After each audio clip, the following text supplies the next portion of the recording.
Là, maintenant, c'est Abdou qui parle. Qui a fait le en français, c'est John.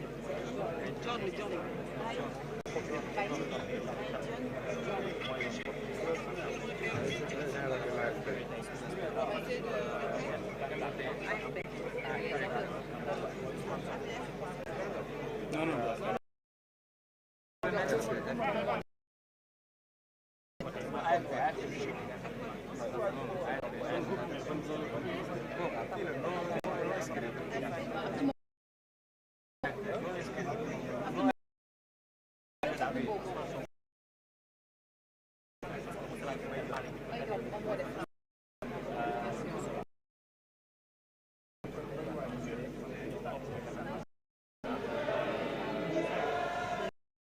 Allez, décollez.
Mesdames et messieurs,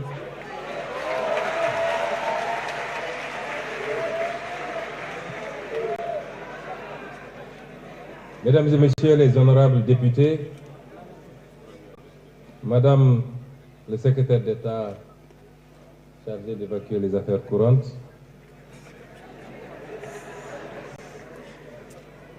chers membres du public, avant de vous lire mon discours, vous me permettrez, au nom de la République du Sénégal, une et indivisible,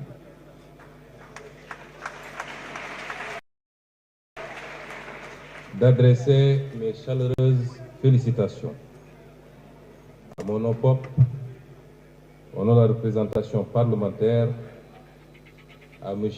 Ahmadou Alamine Lo,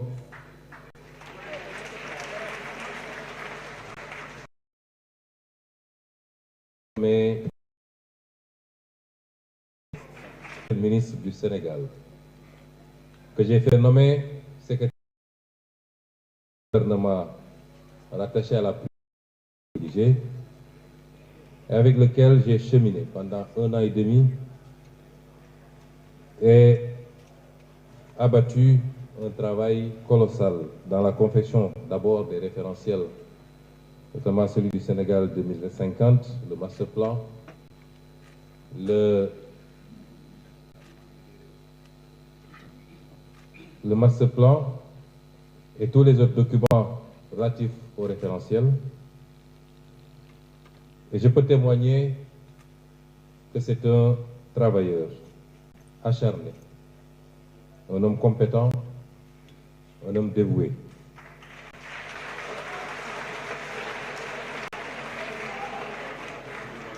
Même si par ailleurs, je dois à la vérité que nous avons certaines divergences sur certaines questions, notamment la question monétaire, la gestion de la dette et d'autres questions similaires. Je voudrais qu'un gouvernement se fasse dans un pays.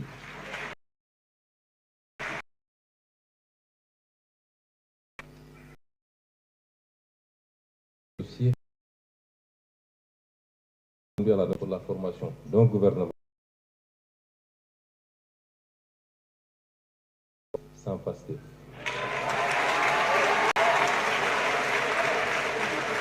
La légitimité du parti Pastef. Je voudrais rappeler que ce tien m'amène à clarifier ces questions. Se rater malgré par rapport à la nomination du Premier ministre.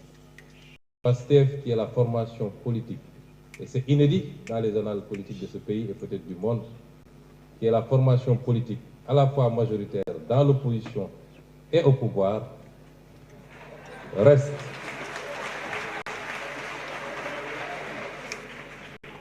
ouvert à une discussion responsable qui met de côté les égos pour trouver les voies et moyens d'une gouvernance apaisée et terminer ce mandat dans les conditions.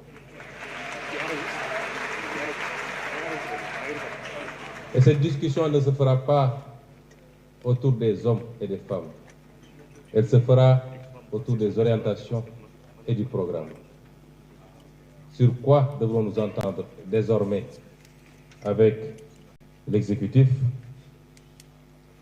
Quels sont les engagements qui ont été pris récemment sur la question liée à la restructuration?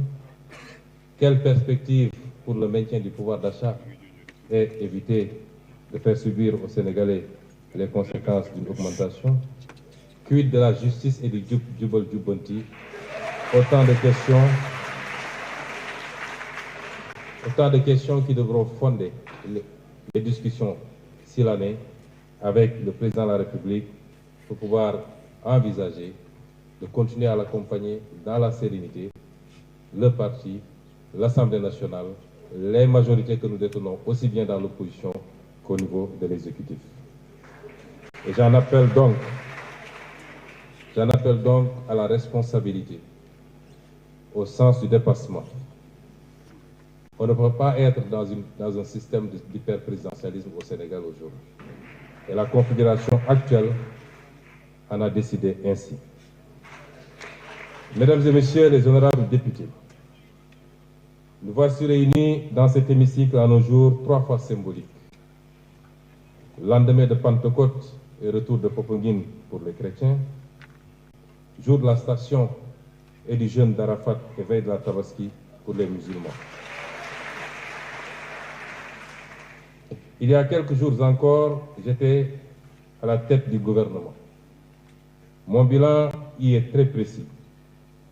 Transparence sur la dette cachée, renégociation des intérêts compromis du Sénégal, respect des échéances de la dette, refus de la restructuration, plan de redressement économique et social, moralisation de la vie publique, notamment pour tout ce qui concerne les fonds, la corruption, le train de vie de l'État et les réformes, exigence de justice, protection de la société et de ses valeurs,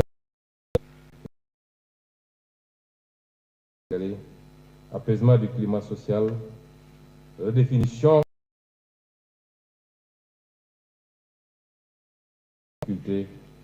et lutte.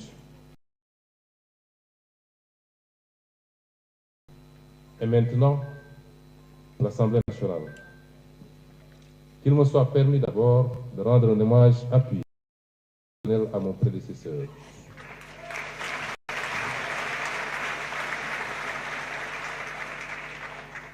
À mon prédécesseur, le président Malick Ndiaye.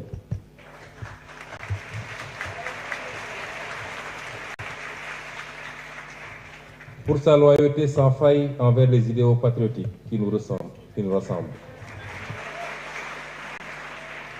Et pour son dévouement de chaque instant.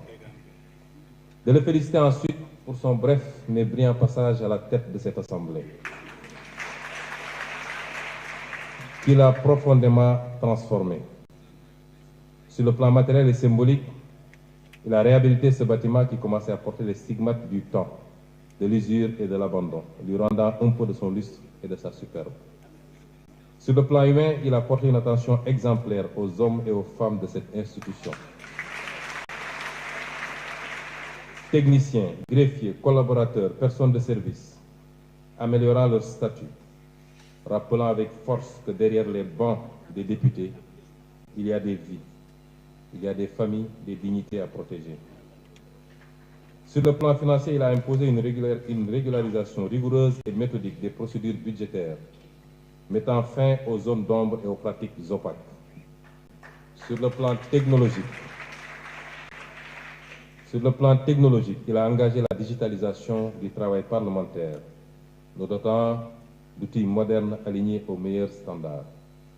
Au plan international, il a su donner un contenu dynamique au concept de diplomatie parlementaire, au service du rayonnement du Sénégal et renforcer le positionnement régional et international de notre pays.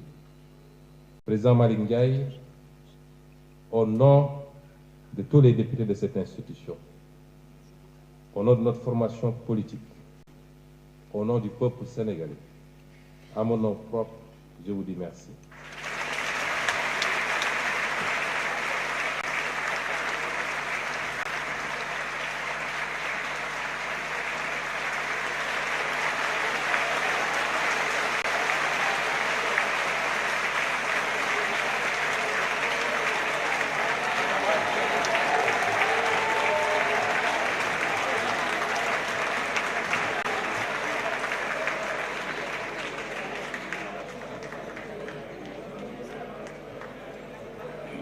Je remercie également du fond du cœur les députés qui m'ont accordé leur confiance.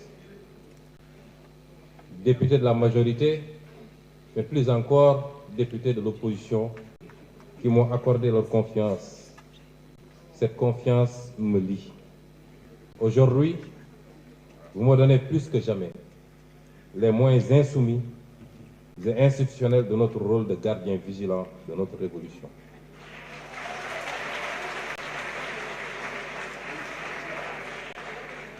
Nous en userons avec fermeté et responsabilité. Je veux aussi adresser un petit mot affectueux à mon ami et frère, l'honorable Ismaïla Wane,